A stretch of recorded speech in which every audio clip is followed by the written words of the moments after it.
Hello, my people. Welcome back to Great. Omoyele so rubbish. El-Rufai and Amaechi tried and proclaimed that they will never accept any form of discovery by Nigerian IGP. So, correct people, they know this month, that's not feeling to the fact that we know that this is still going to go and following protests in Nigeria. And this is the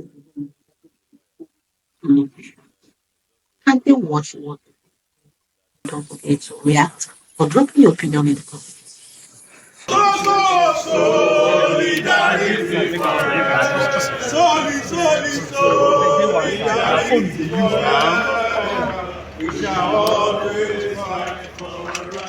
Speak on behalf of my lawyers because most of the job speaking about this case was done yesterday.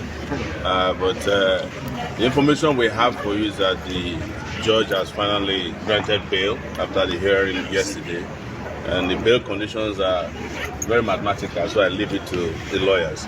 But it's just to inform the Nigerian people that we are very resolute in our desire to make sure this country is extricated from the hands of mediocre people who are holding the country to ransom. We are very committed to ensuring that the welfare of the people of this country is paramount to us. And we are not doing it because elections are coming. We are not emergency activists, the ones that started yesterday, El-Rufai, Amaechi, and the rest of them.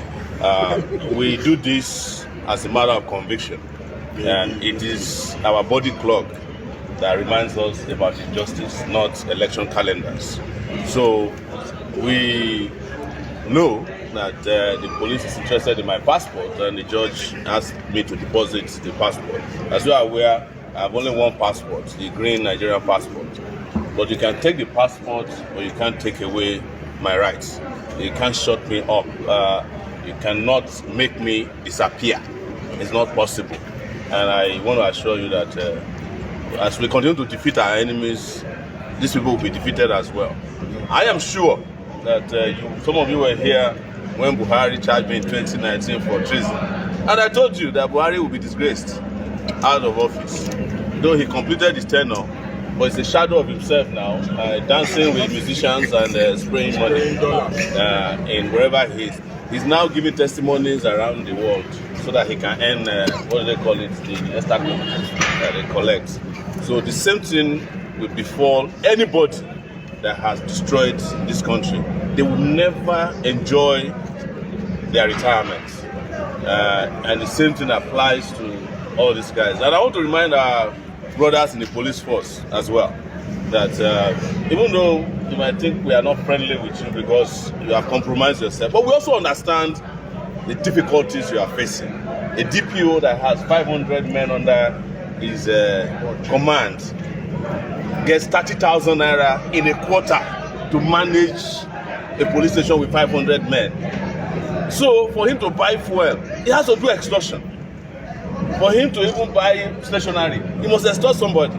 In some cases, the elite will ask them to go and shoot somebody. The family of the person they have just shot will be the one to buy ampiclos for the policeman who is now sick after shooting the person. That is the nature of our country. And I've heard a lot from you, and I want to say it, and I'm not patronizing the police. We want to extricate the rank and file of the police from that slavish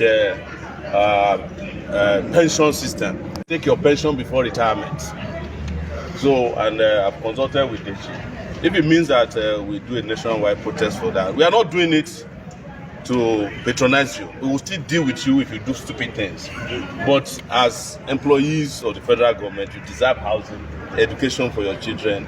You deserve to get paid more than a banker that you are protecting, because without the police, the bank cannot open. So, finally, I want to remind the legal IGP of police, Egbetokun, that he will never win this case, and he's going to lose like the rest of them. What he's doing now is equivalent to the chief of air staff asking a pilot to go and bomb somebody's house because he criticized him. That's exactly what he's doing, and that is, if that's not permitted, then this one is also going to fail. So thank you very much for keeping watch. I'm standing here. I'm heartbroken for an offense that never existed in the first place.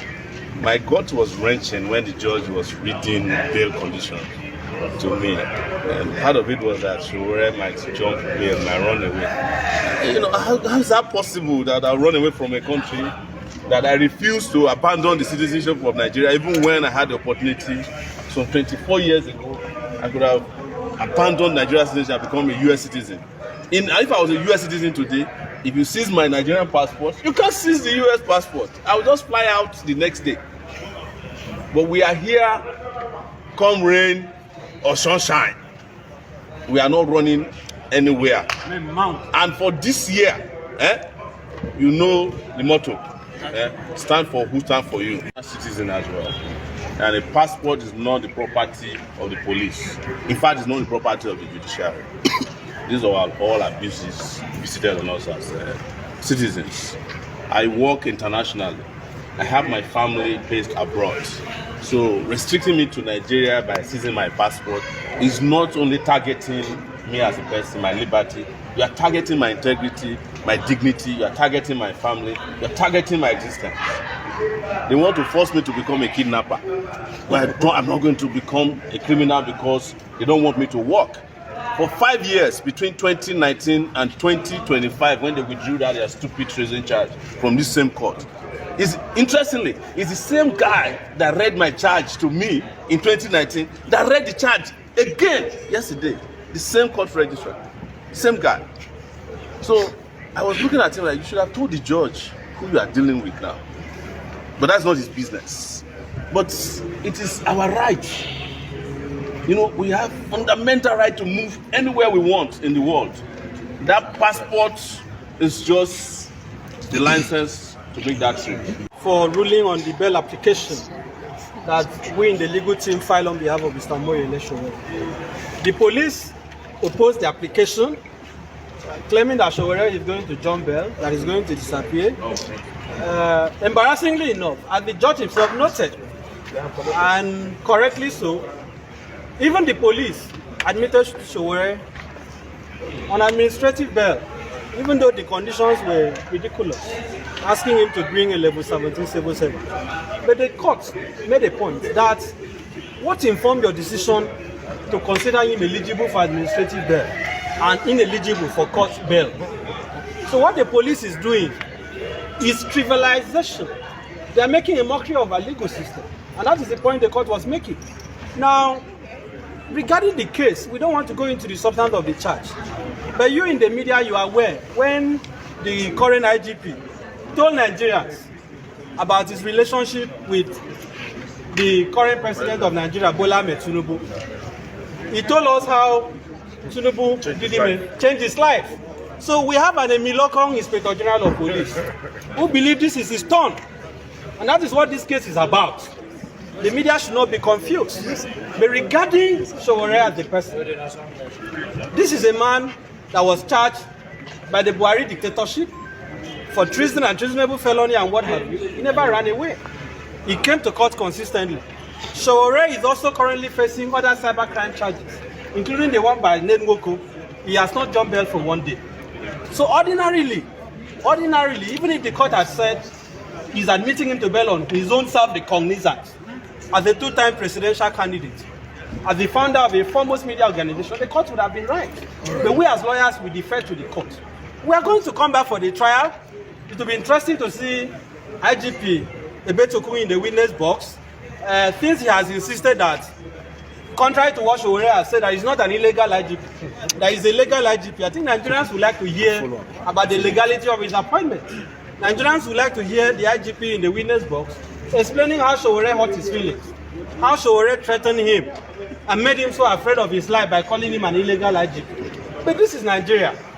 It is in Nigeria that an IGP will say these kind of things. Okay? There are some countries that if you speak in this manner, you will lose your job. So we'll come back on the next date and let's see how far they are going to go with this.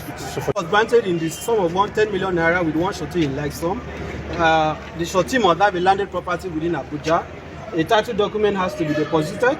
The bail must be verified by the registrar of the court. However, my lord, in a very well-considered decision. And of course, his international passport, which is the one that worries us and our clients, that he can no longer go to see his family. Sowore should not be held hostage by the Nigerian state. But we respect the decision of the court nonetheless. So he has, however, been given an extension of time for perfection of that bill. We are hoping that within today or tomorrow we are going to tidy it out. But regarding the charge itself, we are not losing sleep. Sowore is not losing sleep. We'll be here in April to see how far they are willing to go.